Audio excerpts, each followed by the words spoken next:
Money is basically, as we all know, ruining football. But this gets back to a time that will never come back. A crazy time where the England football manager just says to a documentary filmmakers, yeah, come and follow me around. You have total access. Referee! There's no PR. Don't let it let it now! Nothing. Can we not knock it? Now we are in trouble. King Paul, come on! They were smuggling in cameras and kit bags, guerrilla documentary filmmaking, and it just pops that horrible corporate bubble for me. The stories of the players of this era, well, it's just gone now. Players today are really quite boring. A superb, seminal even, fly-on-the-wall documentary, Did hit the space in there! the likes of which we may never see again. Do I not like that? Welcome back, everybody, to the Historical Movies Podcast. In this episode, we're looking at The Impossible Job, the Do I Not Like That Graham Taylor documentary, TV Gold. Bryce, this has been described as the Citizen Kane of football documentaries. And I'm delighted, as ever, to be joined by my brother Bryce, Professor of Modern World History at Liverpool Hope University, to go through this absolutely wonderful documentary. First documentary we've done on the pod. I'm very excited. Bryce, the soundboard is absolutely stacked for this one. Carlton! So tell me, how are you doing? Great. Very good, thank you. I'm enjoying the World Cup, and I think we should make it clear that this is outside our normal wheelhouse because this is a World Cup special. World Cup special. World Cup special to commemorate the current World Cup taking place, obviously 2026, for the first time. 48 teams across 3 countries. I was very, very much enjoying it until inevitably, because of the format, we've come to the final group games where teams are grinding out draws in order to qualify. Yeah. The jeopardy is gone. Apart from that, it's been a brilliant World Cup in my book. And I'm so glad that we're marking this World Cup with this World Cup special. As ever, Ross, we haven't given a proper context to this documentary in terms of what it's looking at. It's 1993. It's England trying to qualify for the World Cup in America in 1994, and ultimately unsuccessful qualifying campaign for the English national football team. Great way to start then, basically, because you're right, this is a special episode. I should actually point out that our original intention, listeners, for this is our 50th episode. Our original intention was to look at the horrendously miscast John Wayne playing Genghis Khan in the 1956 film The Conqueror. But I watched the first 20 minutes and it's so that I couldn't get through it. So we thought, let's scrap that. Let's do something we actually enjoy rather than having to pick apart a terrible film.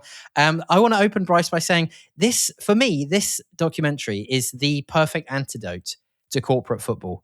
There's something, there's obviously so much we hear about this current World Cup in the US with the ticket prices. Now they have this dynamic pricing for the first time. It means that the ticket prices are going through the roof in some cases. We have a massive amount of corporate sponsors.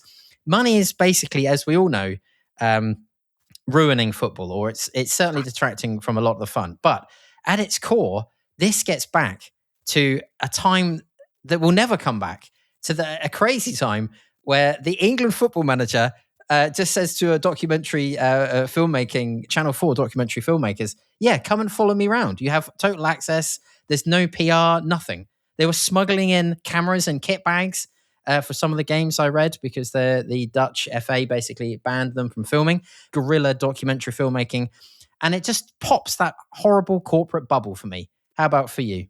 Absolutely. This is, as you say, we're on the cusp here of football is about to be ruined and corporatized.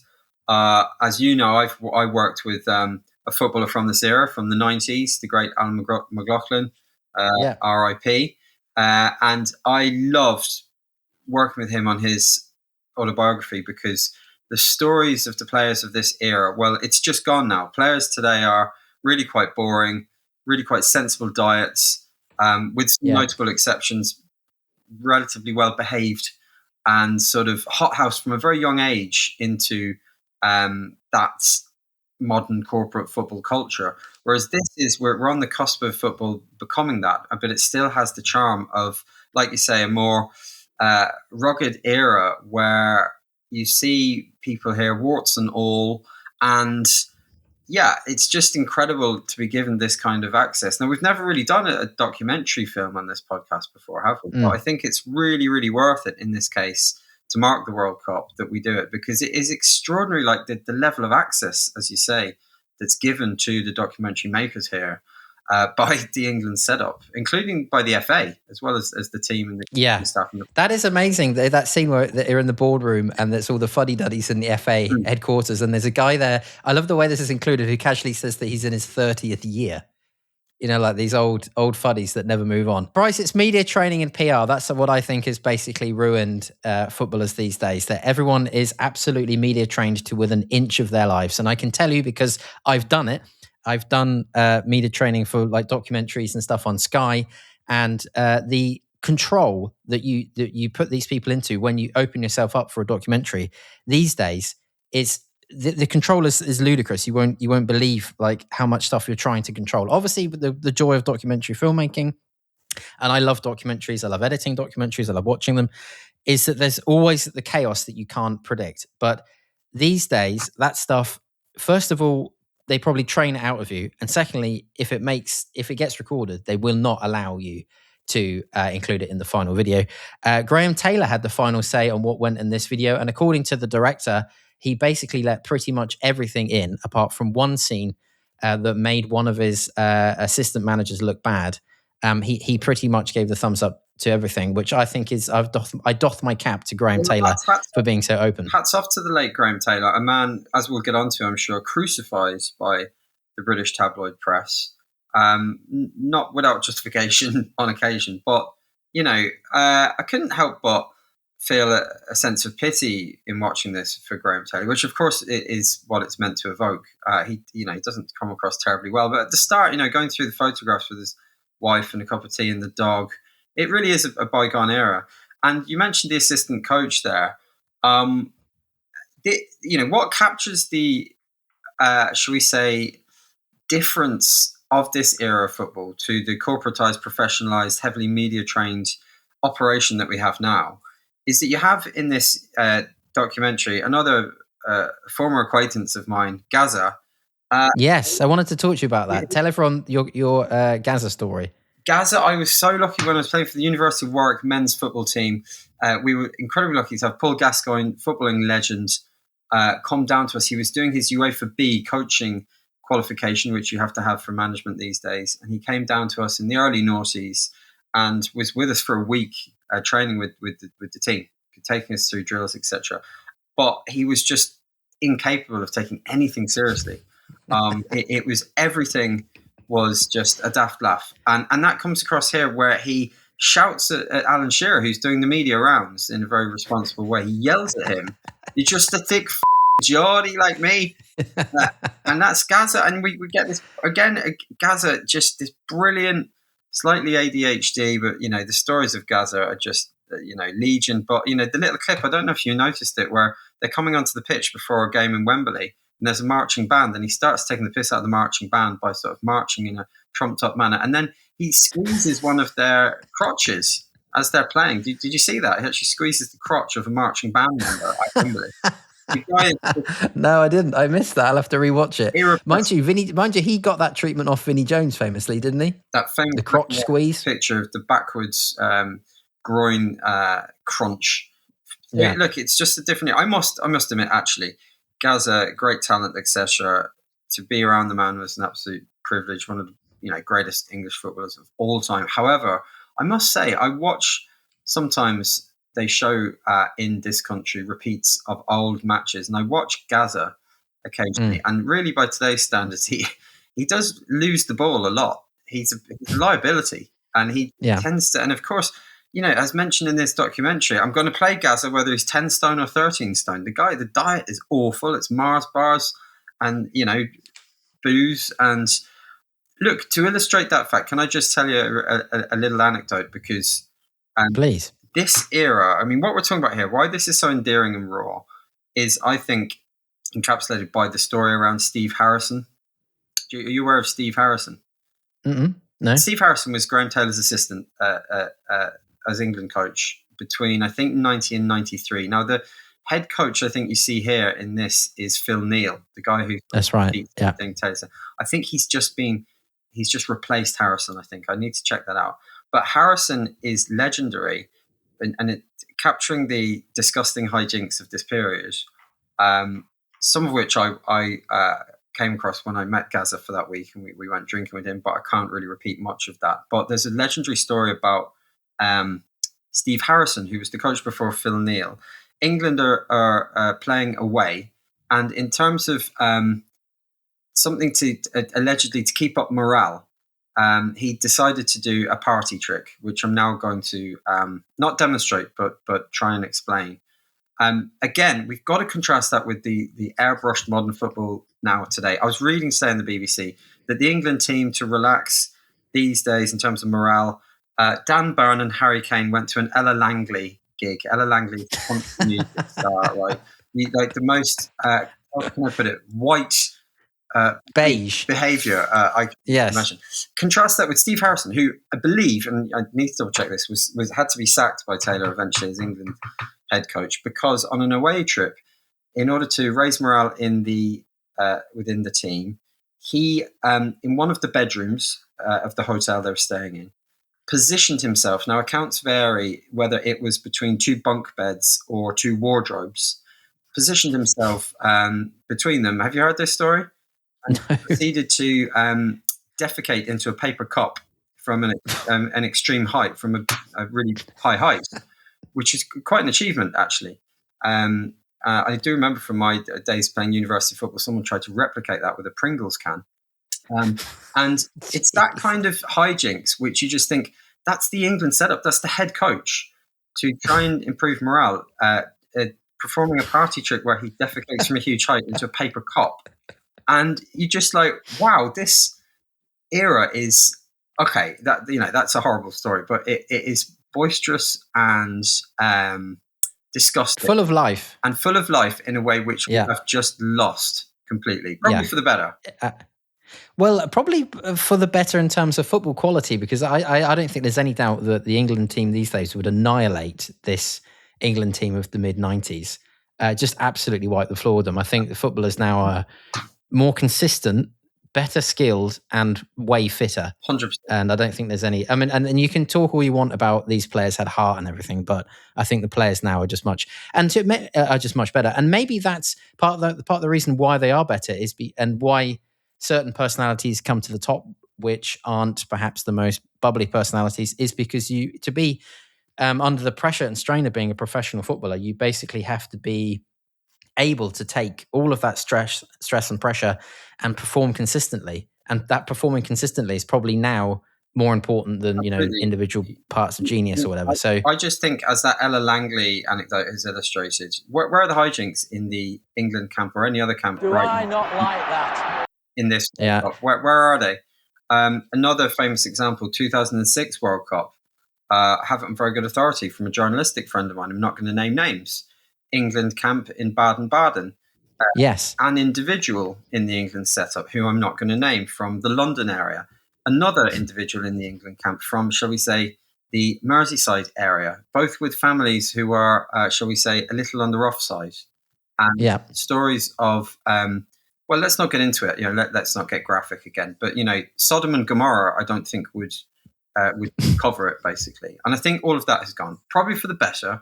But this documentary is great because it kind of captures that level of hijinks, doesn't it? And the sort of changing room banter and all the rest.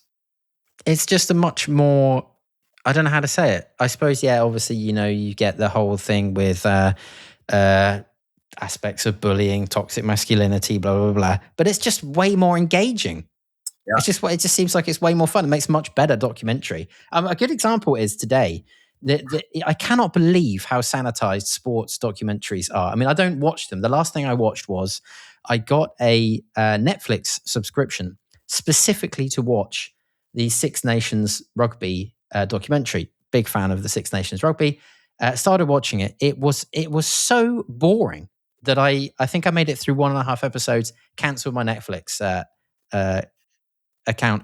It's just you can't even compare it. It's just so dull. Everything is so set up. Everything looks so good as well. That's a good key. Like in this one of my favorite scenes in this is when he's saying, "Go Les! Hit Les! Hit Les over the top! now. And the camera's right under his face, like it's like on his nose, because they've obviously had to smuggle this camera in. And there's one part as well, like the fans behind him, that the fence is moving. You can see like the fence moving, the away fans, behind him. We chose it because, well, it's great, but also because the World Cup's back in the US.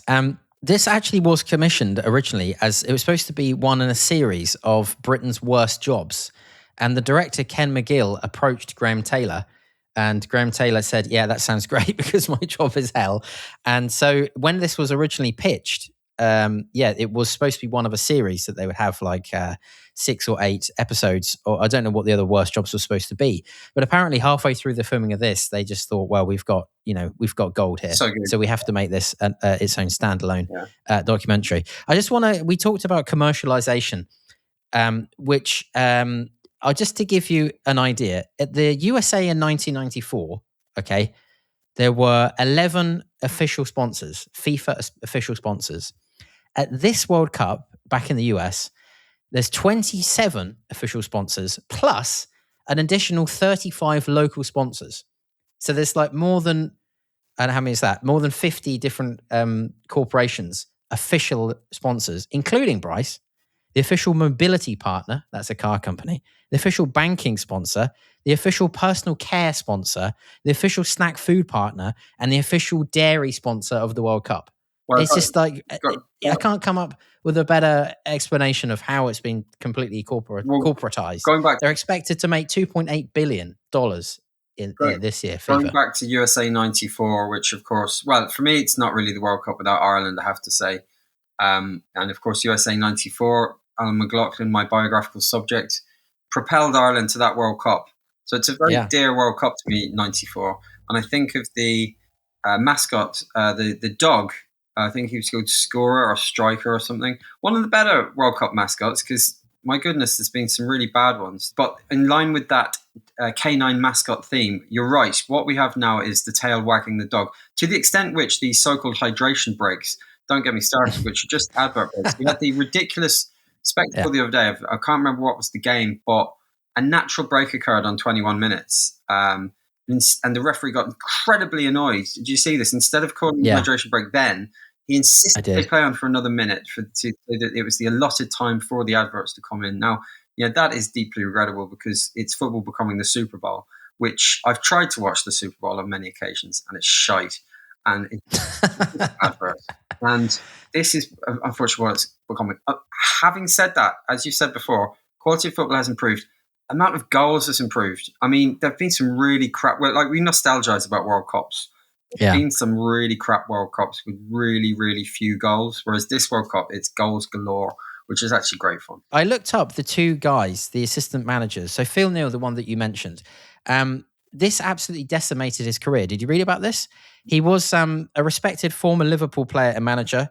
And then basically after this aired, the next job he took was at Cardiff City in the 3rd division. And then at Manchester City, who were crap back in those days, ladies and gentlemen. And then he was out of coaching professionally, retired just by 1998. And Laurie McMenemy, who's the other assistant coach, the guy in the suit. Sorry. McMenemy, excuse me.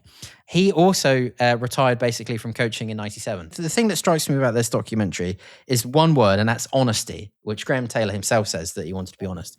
And it's just the absolute honesty of not hiding any of the emotions. And we're seeing absolutely everything. Now, do you think that Graham Taylor was a particularly bad manager, or do you think all football managers are basically like that? Because when the game starts, as Graham Taylor says in this documentary, the players are on their own. The first thing is apt reflection in terms of the effect on Neil, who, as you say, comes across particularly poorly and is then parodied brilliantly in Mike Bassett, England manager, by Bradley Walsh as just parodying whatever Ricky Tomlinson says. Brilliant later parody movie of this, which we should mention. And yet, to mention Steve Harrison and his paper cup wardrobe or bunk bed pooing antics, that he was able to bounce back. In fact, he became Graham Taylor's assistant again at Watford when Taylor went on to Watford later on. So it didn't destroy his career, despite the poo and the paper cup. It didn't destroy Taylor's career. Like Taylor still carried on after this. Yep. He won promotion with Watford after this. Do I think Taylor is a particularly poor England manager? Yes, I think the job was absolutely beyond him. I think the lack of media training or general ability to articulate himself to his sort of syntax in itself is very odd, isn't it? Do I not that being the prime example? I've got something for Suits Corner relating to that from an American linguist. I do at the same time think that Taylor, like a lot of England managers, has been the victim of the tabloid press, the particularly vicious tabloid press in Britain. Now, things have changed a little bit with the decline of the News of the World in this country. But, think about that early to mid 90s context of the tabloid press in England, some of whom are shown in this documentary, probably not at their worst, but, Taylor did fall victim to that. Really, character assassination. The horrible Fleet Street types. Graham, it's Dave here from the Daily. Just kind of. But they did annihilate him, though. No, but they're probably the sort of guys who were just in this era, sort of. Oh, Lady Di. Oh, what colour knickers are you wearing, Lady Di? Horrible, inhuman assholes from the tabloid world who crucified Taylor. Yeah, they absolutely annihilated him in the press. Not without justification, though, because he was a very poor manager. Yeah, but hang on a second. Yeah, he was. But I mean, do you have to, basically say that he's a turnip? And then they kept the Sun, I think, printed that, didn't they? They photoshopped his head on a turnip on his head, and they kept coming back to that for years. There's the famous when they lost 2-1 to Sweden. The headline was Swedes 2, Turnip 1. There's like, I think when they finally were out of the qualification, I think it is the News of the World ran the headline "End of the World," didn't they? Against him. So I mean, it's absolutely brutal what he had to put up with. Several newspapers ran that headline, and it's particularly brutal. And I suppose some manners have been put on them since, but you do get a glimpse of these media pigs in this documentary. One thing I want to mention is that you picked up on that Taylor was actually successful before and after this documentary. So he took Watford from the 4th division to the 1st division. That's before the Premier League and the Championship. So from the 4th division to the top of English football in just 5 years, which has gone down as one of the greatest managerial achievements in English football history. He was 2nd division champions with Aston Villa and finished runners-up in the inaugural Premier League in 92-93. And afterwards, as I mentioned, won promotion with Watford. And so in total, he won 3 league championships and 6 promotions. So he was a decent manager. Yes, but, the England job is national different job. It's a different kettle of fish, isn't it? And there we are. Yeah. Graham Taylor says the F-bomb 38 times. I was thinking, Blink-182, there's that myth that they're called Blink-182 because that's the amount of times that Al Pacino says in Scarface. Is there a band called Taylor 38? I tell you what, you're going to need that bleeper machine extensively on this particular episode, aren't you? Because I think already we've done some effing and jeffing here. Paul, come on! Hey! Not just us, Bryce, the soundboard as well. Should we get on to our list of questions, Bryce, we ask of every movie? My first question is, do we need a Steve Coogan, do I not like that movie? No, because I haven't seen Saipan. Steve Coogan, of course, plays Mick McCarthy. You bastard! Yeah. You bastard, Roy Keane! Shove it up your bollocks, Mick. Mick, I didn't rate you as a player, and I don't rate you as a manager. Go stick it up your bollocks. Stick it up your. I didn't rate you as a player. So no, we categorically do not need Steve Coogan.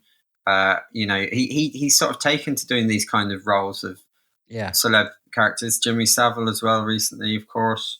We don't need him to do Graham Taylor, albeit, again, you look at this and you can see where so much of the inspiration for satire of that period, be it the day-to-day, of course, featuring Coogan, Alan Partridge, it comes from. You can see it, can't you?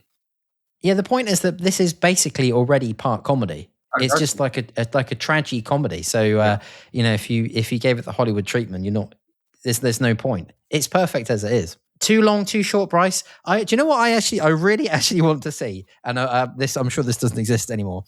I want to see the whole live feed from the football matches, because they're the most enjoyable scenes for me. Anytime that he's basically losing the plot from the bench, it's absolutely electric viewing, and I love getting to see that secret world of football, because at the end of the day, no matter how great these guys look on television, they're all basically just, dropping the F-bomb and shouting at each other as pathetically as Graham Taylor does. So what I want to see is basically the raw footage on one screen, the raw footage of Taylor in the dugout, and the game on the other screen.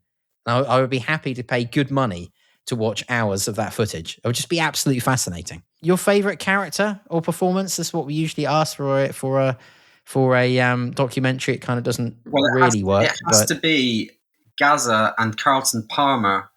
Yes, breaking the fourth wall in terms of carrying out mock conversations for the benefit of the documentary team, thereby subverting the process.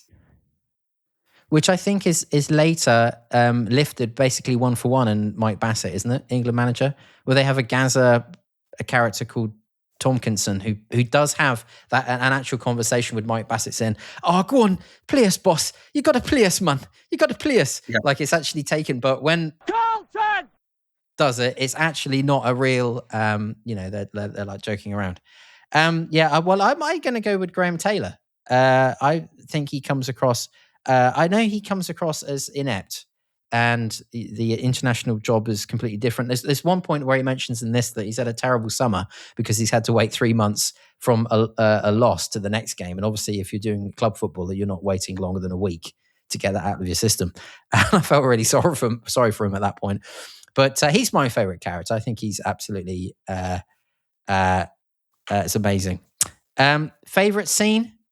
Is it Go Les? I'm a big fan of Go Les, hit Les over the top. Les, demand it! The cracks can't see you! Again, the syntax of Taylor there, they perhaps can't see you. Really wonderfully inarticulate man. For me, to answer the question, it has to be the scene where we have Taylor and David Platt sort of wistfully looking over at some Spanish peasant children. Yeah. During an away qualifier against Spain, and sort of, in a kind of dreamy way, kind of imagining playing ball with these street kids. Is that the scene where he tells them that Stuart Pearce is getting the captaincy? Yeah, it's actually quite a moving scene. Well, I've got news for you, Bryce. That's actually the only scene in this documentary that's staged, because that conversation happened in private because Graham Taylor didn't want it to be filmed. And then he asked David Platt, "Do you mind if we recreate this for the camera?" And Platty said yes. But the bit where they wistfully look over at the Spanish peasant kid. That bit. That bit. Genuine. Do you know, I used to have when I was a kid, I used to have a David Platt t-shirt. I don't know if anyone else had. I mean, it's not the most glamorous of footballers, is he, David Platt? He was a great player in his day. Look, there's no shame in us. Steady, David, don't! Get round! No, don't! Bloody! He was a great player. I'm going to add, what would Graham Taylor have made of this movie? Because we usually ask, what does Brian Clough make of this movie when we do other movies, which usually comes up with some fantastic answers. So what would Brian Clough and or Graham Taylor have made of this movie? Well, we know what Graham Taylor thought of it. He said he didn't regret it. He said that he got a lot of stick, but he was basically, I think he used the word honesty. And so he didn't regret the fact that they made this. What would Cloughy have said? I noticed that Graham Taylor's answer to everything in this documentary, Bryce, is to sub on Nigel Clough. Have you noticed that? Every time England are in a pickle, he's like, sub on, where's Nigel Clough? Sit down next to me here, son. Start warming up. Well, that answers your question. I think he'd be very proud to see his son Nigel here, wouldn't he? And I imagine he would also be enraged by the suits at Lancaster Gates of the Football Association, the same anonymous apparatchiks in blazers who denied Brian Clough, greatest manager of his generation, the top job. Absolutely. We said before, it's a fascinating insight that we actually get to see inside the FA boardroom. I mean, talk about things that you would never be allowed to be shot these days, or shot under extreme control. Who should do the DVD commentary? Do we basically want Graham Taylor to do it? I would like to hear Gianni Infantino, or as Gary Lineker called him the other night on ITV coverage, Sycophantino, doing the commentary, because I'd like to see how today Mr. Corporate I feel FIFA, gay. How Mr. Corporate FIFA would cope when confronted with real football. Okay, a very good point. Bryce, what's the best companion film? We can't look past Mike Bassett, England Magic, can we? Which basically, as I've mentioned, lifts scenes from this documentary basically one for one. Yeah, I mean, there's, as you alluded to earlier, there's a lot of documentary sports programs these days which are dreadfully boring. There was one broadcast recently here in England about Jamie Vardy. And Jamie Vardy, the former Leicester striker, moving to Italy to play football, and followed him and his wife. And dilemmas such as which incredibly expensive international school their kids were going to go to. And it was just so dreadfully dull that I think a good companion piece would be, contemporary like football documentaries, documentary movies, to sort of contrast them with like how raw and how good this is. I mean, we don't get Steve Harrison putting into a paper cup here, but we're almost there. I mean, there's some real raw stuff here, which, like you say, these days would be airbrushed the hell out, wouldn't it? You can actually see in those documentaries now, I call them documentaries with a small d, because they're following a format sheet. They basically have to have abrupt breaks, a bit like the hydration breaks. They'll have to have abrupt breaks at minute, I can't remember what it is. There's literally a format sheet where you say you have to have an abrupt break at minute 7. That means if you're making even a documentary for the BBC, which doesn't have advert breaks, you have to have a recap of what's happened in the program at minute 12, for example, so that when people are flicking over during the advert break, then they'll catch it. That's the kind of thing. That's the cesspit we've unfortunately dived into now, where the creativity has been basically sucked out because of the commercialism of it, basically. But then again, it's shifting media trends. When this was made, there was only 4 television channels in the UK when it came out. So now you can listen to the Historical Movies podcast on YouTube. And there's just, for example, there's just way more media out there that people have access to. Segue. It's in a nice segue there. And yes, leave us a review, everybody. I think you can't go back. You can't be too rose-tinted with your spectacles. We have to be categorical about this. And I must be very clear on this. Football is immeasurably better these days in terms of quality. What it's lost. Do you remember? What it's lost in spirit is actually gained in technique. And with this World Cup, as imperfect as it is and annoying as it is, it's brilliant in the terms of, do you know there's only 4 days where there's not a match? Like throughout the whole thing, there's only 4 days where football is not being played. Was it 6 weeks? We go straight in. There's not even a couple of rest days. We go straight into the second round after these group stages. It is better for all that. Well, let's just hope that because we are recording this, it will come out later. So let's just hope that the final group games don't end up like that famous game. Was it Austria versus Germany in the I forget now, World Cup, where they basically played for a draw? No, it was. It was Austria. Hang on. It was definitely Austria, was it not Germany? And they basically played out a 1-1 win, which would see them both through. It was in 1982, and it was at the expense of Algeria. Right. But we've had flashes of that, As Karl Marx said, history repeats itself. What's the exact quote there? Once as tragedy, once as farce, or whatever. So you had a kind of flash of that, didn't you, the other night, where you had pencil-headed Graham Potter's Sweden playing out a boring draw against Japan, which suited them both. Another example was, I think it was Australia. I can't remember who the hell they were playing, but 0-0. It's happened again, and it's happened because little Sycophantino's got carried away with his crayon set, with a sort of massive 48-team World Cup, which is great because going back to, was it the Gladiator episode where your man wants to hold Olympics, which just go on over and over and over and over again? The Emperor, is it the Emperor Caligula? Can't remember. Maybe my references are wrong there. But do you remember that episode where we were talking? It's So no, it's much later than Caligula, isn't it? I can't remember. Sycophantino, who's got carried away, and in the process of making something which is great, let's be honest, like the Golden Boot, like the Golden Boot contest right now between Mbappe and Messi and Haaland in itself is just brilliant. You know, we've got to remember there were World Cups where, like, to go back to some really bad World Cups, for example, within my living memory, like 2006, so the lead scorer was Miroslav Klose, I think, a boring man. Yes, he got 4 goals or something. Just and he never scored.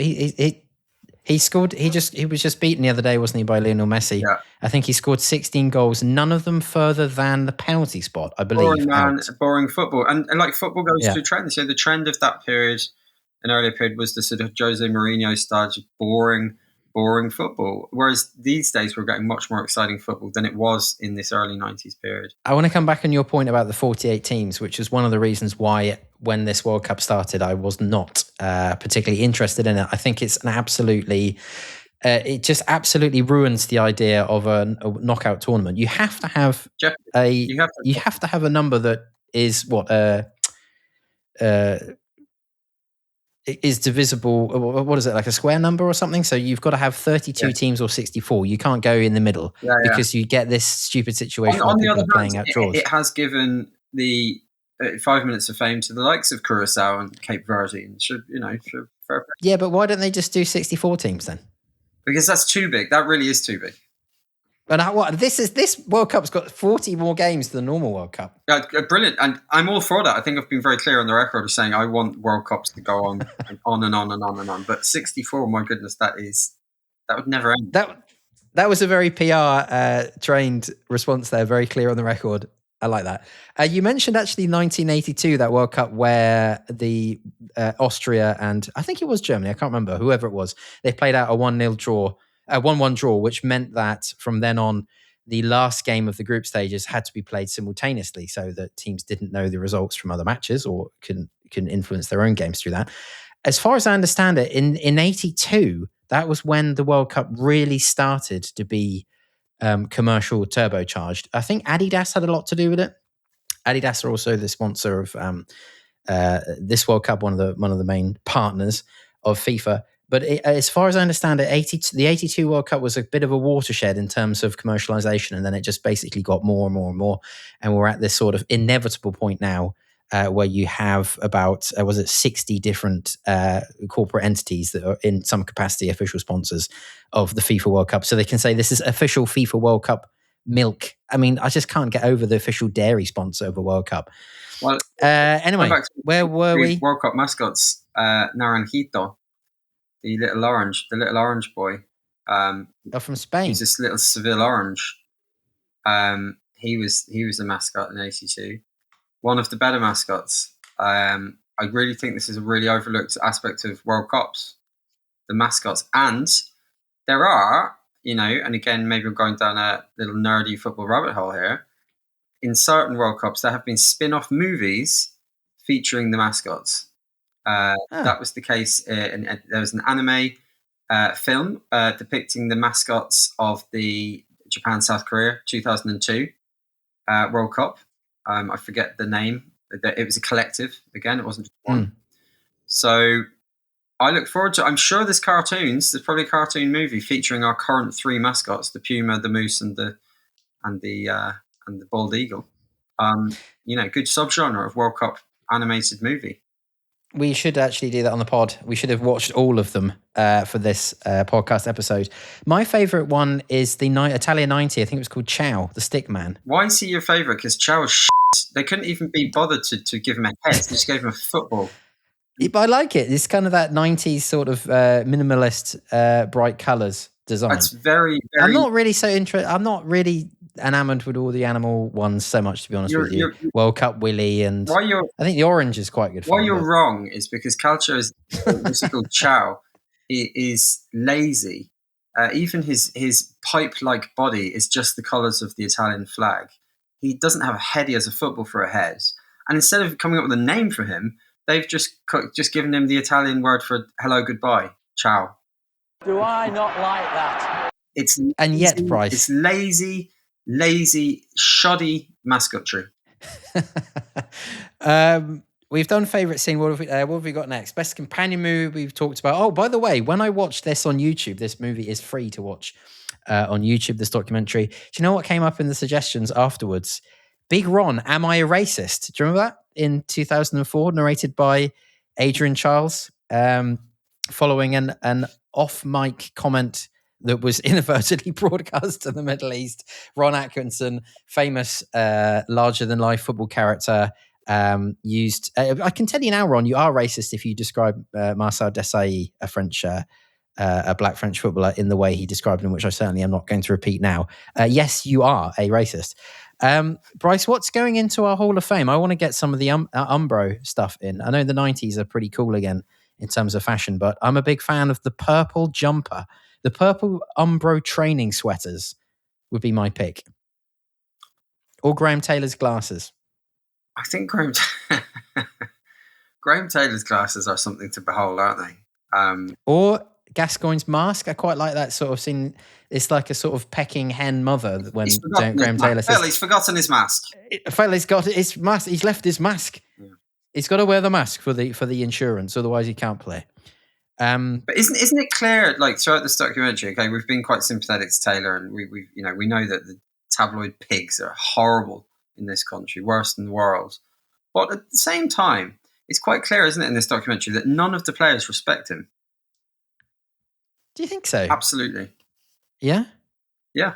I think they come across as this. Yeah, I know what you mean. They're kind of ignoring him, aren't they? Do you know what I mean? Like Ian Wright's quite young, but he's not even really engaging with him. I know what you mean. He certainly doesn't command respect from his players. I know what you mean. That's a very good point. What would happen in the sequel if there was one, Bryce? Well, as we said, Graham Taylor would just go back to Watford and his mate Elton John and win promotion. And Steve Harris as assistant manager. Reprieve. Pooing in the poo Pringles cup. Yeah. No, he was into a paper cup. That's why it's all the more impressive. Right, okay. It's a smaller girth, the cup, that is.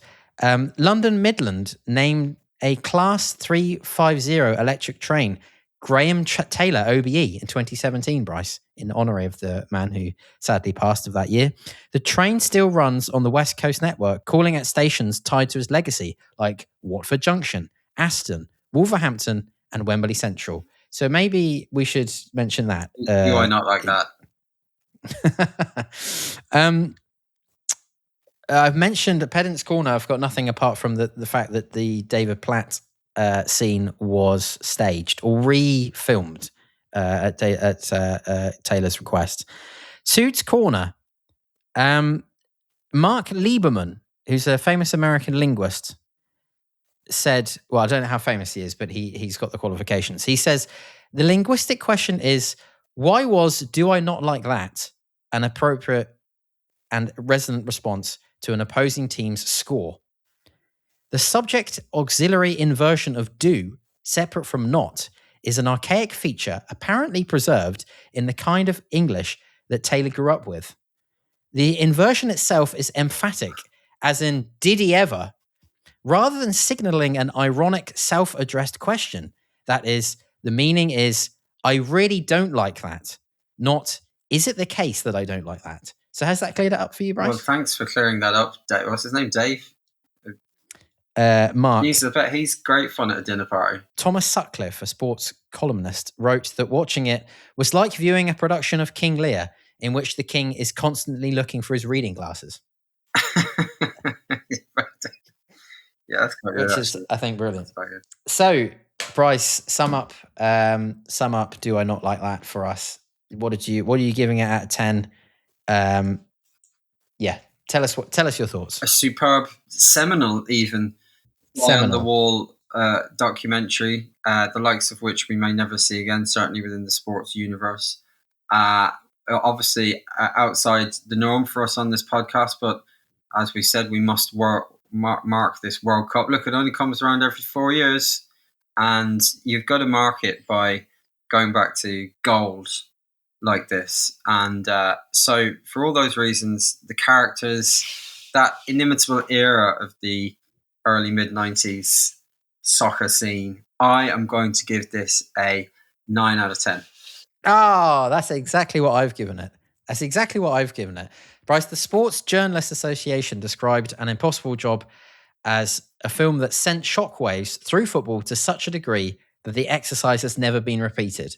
And I think that is the point that we're aiming for, and the point of this documentary. And I've mentioned the honesty, and I think it's absolutely unmatched in terms of, it's just an absolute bygone era.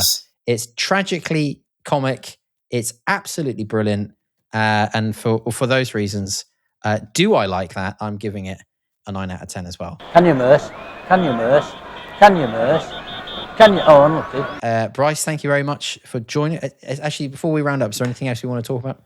I can edit this later. I just think that we need to mention that this current World Cup is the Insomniacs World Cup. It's designed for people like myself who may be awake at 3 or 4 in the morning, and you just turn into Paraguay versus Curacao. It's wonderful for that.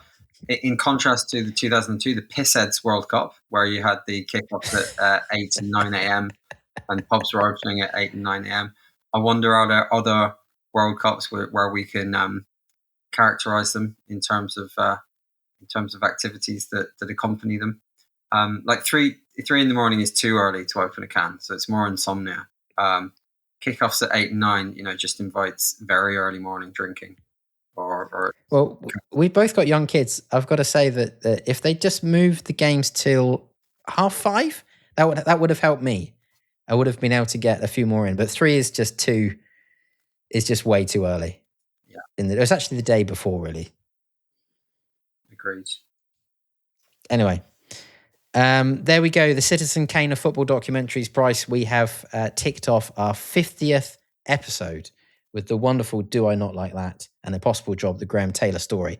If you're watching and listening on YouTube, please subscribe, leave us a comment and a like. That's the only way that we can get out there and try and beat the algorithm, because we've dropped so many F-bombs in this episode, probably more than 38, probably more than the original Graham Taylor count in the film, that the algorithm is not going to be kind to us. So if you're listening on podcast platforms as well, please give us a 5-star review.